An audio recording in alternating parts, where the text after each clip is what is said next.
learned to understand virtual reality. About how I've learned to understand virtual reality.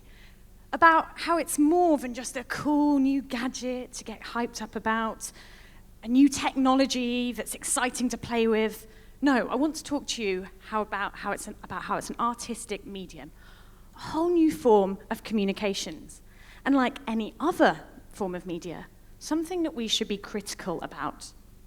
Now, I'm going to start with when I was 18. Here I am. I was so passionate about theatre. I would devise productions with my friends in the evenings, and at this age, I just found out that I'd been accepted to do a degree at Warwick University. But I was also really passionate about computers. So passionate that I built them, I repaired them at my local computer shop. Thing is, at the time though, I couldn't see the relevance of these two passions. As much as I'd have liked them to be connected, they didn't really seem it. But fast forward 10 years, and I produced one of the BBC's first VR experiences called Easter Rising, Voice of a Rebel.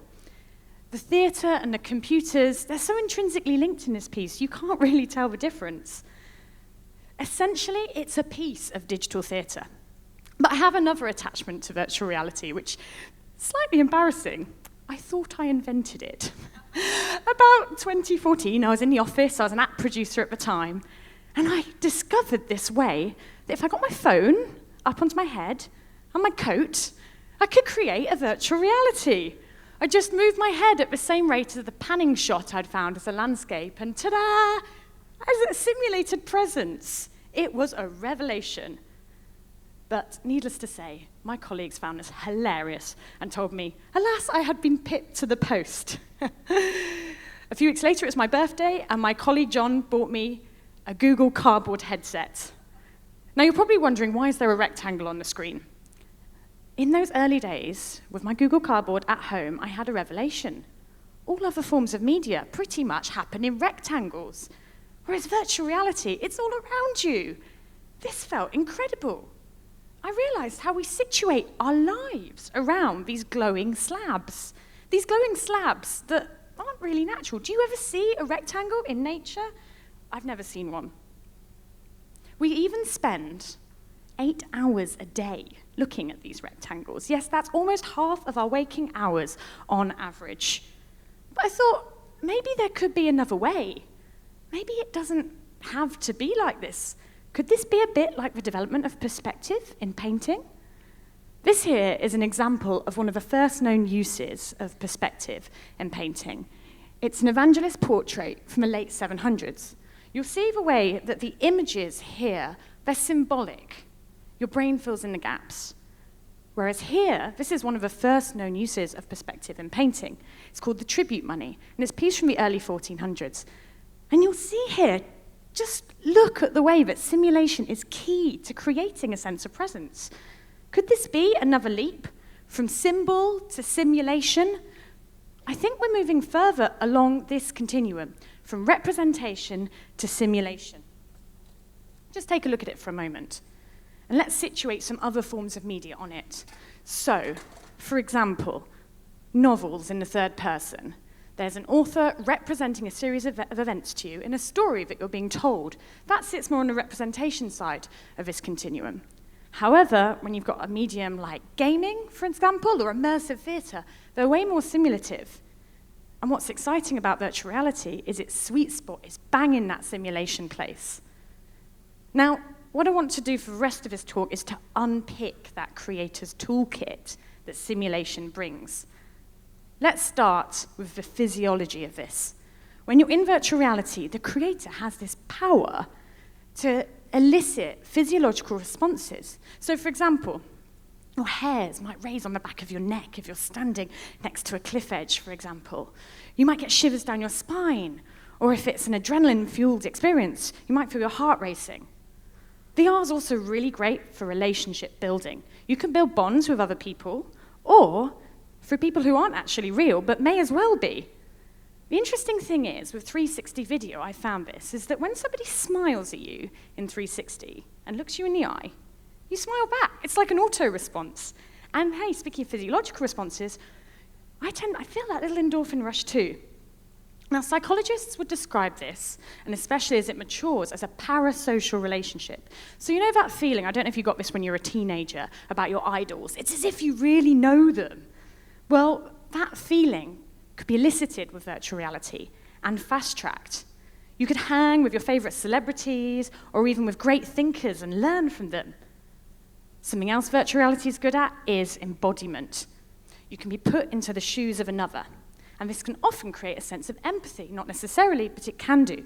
This is a still from my friend Jane Gauntlet's piece, Dancing with Myself. And you'll see you're at dinner, you're having a night out, but you experience what it's like to be her having an epileptic seizure. It's essentially a way of creating a shift in your understanding of the world.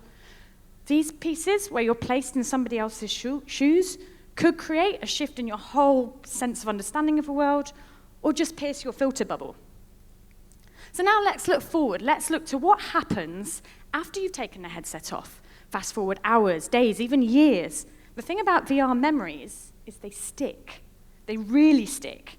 And we know through education theory that people learn better usually when they're doing. The same applies for VR, because in virtual reality, we're learning through doing. It's something that I did rather than something that I observed, and that is crucial. It's also crucial that virtual reality impacts our sense of self. So when something's something that you did rather than something you observed, it becomes a life experience. What is an identity if not a collection of our life experiences? Virtual reality creators have the potential to adjust your whole sense of self. I think that this is becoming quite clear. A VR creator's power is so different to any other form of media. It's not necessarily better, but it's different, and we need to understand it. Now, just this week, Mark Zuckerberg announced that he wanted to get 1 billion people as users of virtual reality. There's high stakes here. So when you next put on a virtual reality headset, please know this, that the person who handed you that headset, the person of a group of people who created that experience, and the headset manufacturer, they have a duty of care towards you because you're vulnerable. Let's unpack those ethical challenges. So firstly, critical distance. So a lot of my VR creator friends, and me actually, we sort of get excited and rave about how you've got this direct route through to manipulate the emotions of your audience. It's kind of like engineering empathy. You can make people feel a certain way, and that can feel great. But step back. If that power is in the hands of somebody that you don't necessarily agree with their intentions, it might make you feel uneasy. Just think, for example, that example I gave you about manufacturing social bonds out of thin air of people who may or may not exist. Could there be a purpose there that makes you feel uncomfortable? You see, the thing is, with most normal or traditional forms of media, when we suspend our disbelief, there is a suspension space. And it's in that suspension space where critique happens. That is critical distance. Now, this actually isn't a new issue. There's an eminent theatre practitioner of the 20th century called Bertolt Brecht, and he advocated a technique called the Frumdungst effect, which roughly translates to alienation. The audience in his day with theatre tended to enjoy getting swept away. The heroes, there was romance. It was all quite something going to the theatre. But he wanted his audiences to really deconstruct the socio-political environment of a time. Think about those characters' motivations, to be really aware. So he developed the Frumdungst effect, or alienation. Maybe us VR creators can look into this and actually learn from it. But also, you as audience members, when you put on a VR headset, you can do something too. You can leave time and space after the experience, and remember to do this, to ask yourself some key questions about that piece. So, for example, why did that creator make that experience? How did they want me to feel? And if everybody did this experience in the whole world, how would it change things on a grand scale? So yes, we can take a leaf out of Theatre's book here. You see, VR is more than a medium. It's a whole industry. It's an industry that is forming around us. And industries have biases. They have issues around representation. And the most positive way for an industry to be is to represent the diversity of a population in all of its vibrance. So what can we learn from the construction of other industries? If we could go back in time, for example, and change Hollywood's early days, or Silicon Valley, what would we do differently? I think there's a lot.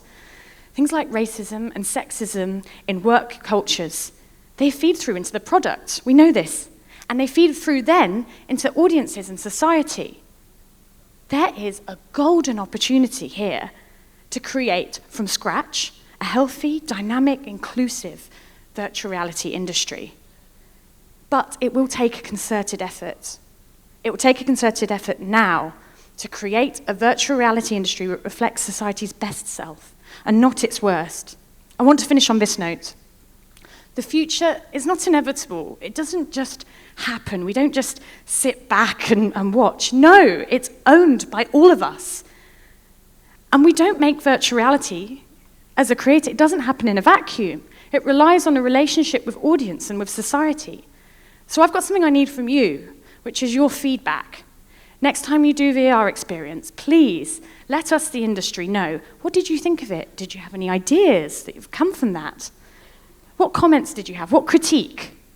So now is the time to do virtual reality, but with your wits about you. Thank you.